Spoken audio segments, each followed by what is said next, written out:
Bien, en este pequeño video vamos a resolver la primera parte, la parte A de la actividad 6 de, que refiere a regularidades de las combinaciones, a regularidades básicas. ¿Por qué elegimos esta parte de esta actividad? Porque en particular tiene una complejidad bastante interesante y un poco mayor que lo que veníamos trabajando, en el sentido de que para su resolución es necesario aplicar la regularidad de Richter o regularidad de las proporciones recíprocas.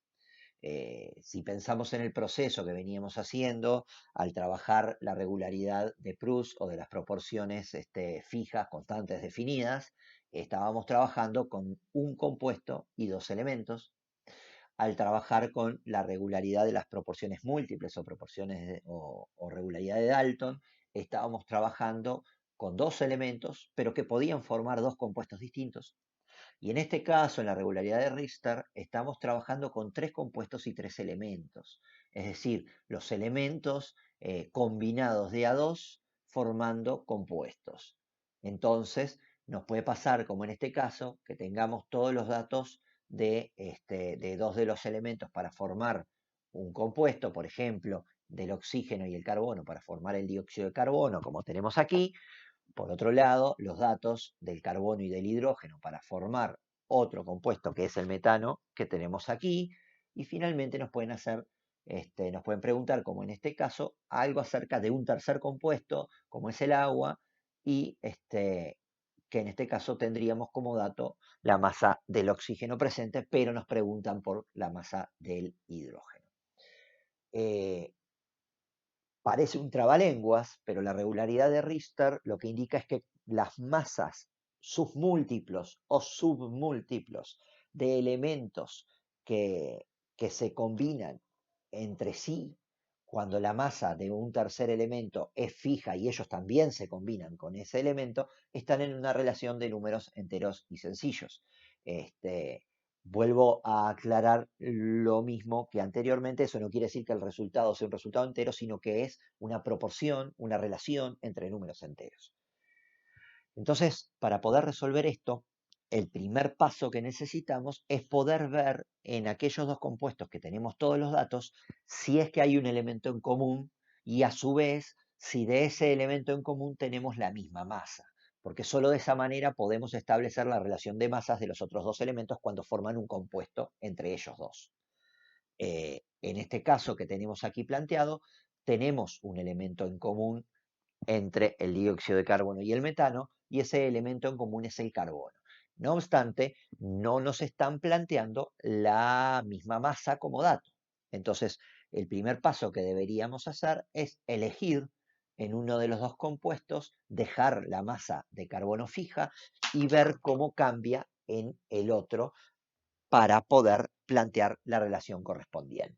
Entonces, dejemos, por ejemplo, fijo los 24 gramos de carbono que hay en el dióxido de carbono y determinemos para el metano, para eso necesitamos aplicar primero la regularidad de la composición fija, la regularidad de Proust, porque sabemos que en un mismo compuesto, cuando se combinan dos elementos para formar un mismo compuesto, la relación de masas de dichos elementos es siempre la misma, independientemente del modo de preparación de dicho compuesto.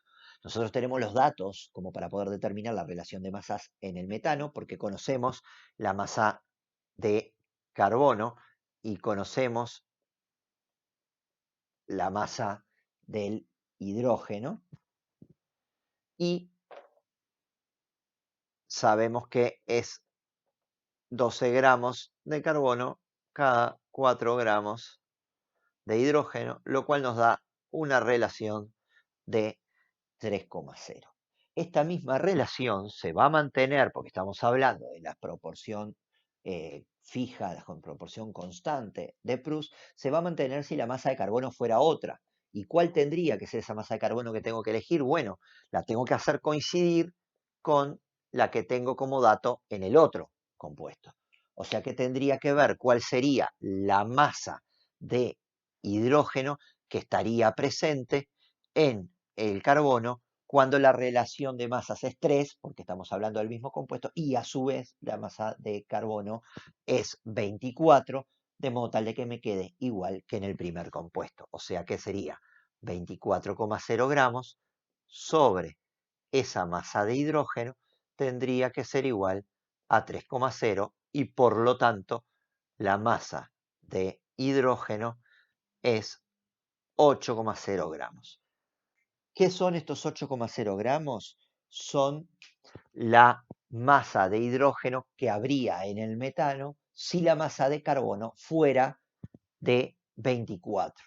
¿Ah? Entonces ahora sí tenemos los datos de la masa del oxígeno en el dióxido de carbono, la masa del hidrógeno en el metano,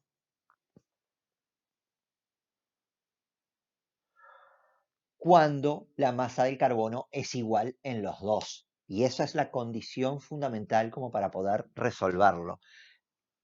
Esto es cuando tenemos la misma masa de carbono, que es el elemento en común que tienen esos dos compuestos.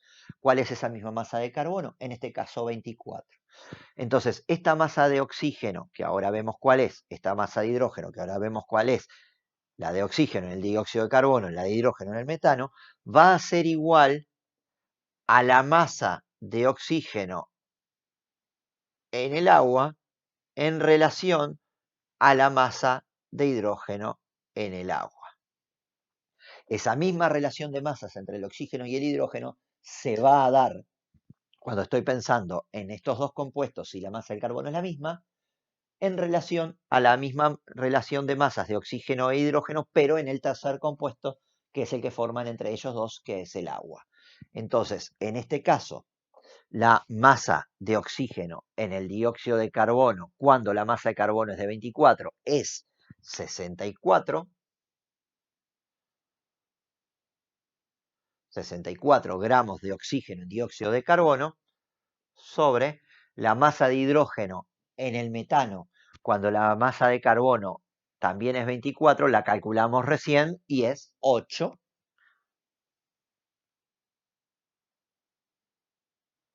Esto va a ser igual a la masa de oxígeno en el agua, que la tenemos como dato, que es 32, sobre la masa de hidrógeno en el agua. Y eso es lo que me preguntaban y a la hora de despejar esto me va a quedar 32 por 8 dividido 64. Por lo tanto, la masa de hidrógeno en el agua en esa condición va a ser 4,0 gramos. Si hacen la cuenta, lo van a poder corroborar. Bien, sé que esta es la regularidad un poquito más complicada que las otras dos, porque estamos hablando de tres elementos formando tres compuestos, de a pares de elementos, digamos. Entonces, aquí en síntesis, lo que hay que tener en cuenta es que entre esos tres compuestos tenemos que pensar en dos de ellos que tengan un elemento en común. A su vez, la masa de ese elemento en común tiene que ser la misma. Si de entrada los datos me da que es la misma, como tienen sí en el repartido teórico un ejemplo donde les ponía la masa del elemento en común que fuera la misma, entonces este cálculo sería directo, no hay que hacer nada previo, pero cuando te pasa que la masa del elemento en común no es la misma, el primer paso que tenemos que hacer es Proust, es decir, es determinar cuál es la relación de masas de los elementos en uno de los compuestos y utilizar la masa del elemento que se repite de modo tal de llevarlos a que sea la misma masa. En este caso lo que hicimos es llevarlo a que sea 24 en lugar de 12 para que coincida con la del dióxido de carbono. Allí determinamos la masa de hidrógeno, teniendo la masa de hidrógeno en el metano cuando la masa de carbono es 24 y teniendo la masa de oxígeno en el metano cuando la masa de carbono es 24, es decir, cuando tenemos la misma masa de carbono, esa misma relación entre el oxígeno y el hidrógeno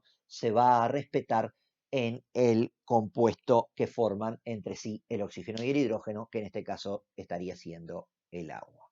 Ustedes se podrán llegar a preguntar, bueno, ¿qué pasa si en realidad yo estoy considerando el oxígeno y el hidrógeno formando peróxido de hidrógeno en lugar de agua? Bueno, la regularidad de Richter lo prevé, digamos, en función de que en su enunciado habla de las masas submúltiplos o submúltiplos y, bueno, sigue el enunciado. Es decir, que en el caso del peróxido de hidrógeno estaríamos hablando de un múltiplo de o submúltiplo, en este caso sería submúltiplo de lo que nos dio aquí. Y no sería 4, sino que sería 2. Porque la relación de masas en el peróxido de hidrógeno es 1:16, mientras que en el agua es 1:8. Bueno, espero que haya quedado medianamente claro y ante cualquier consulta no duden en preguntar. Adiós.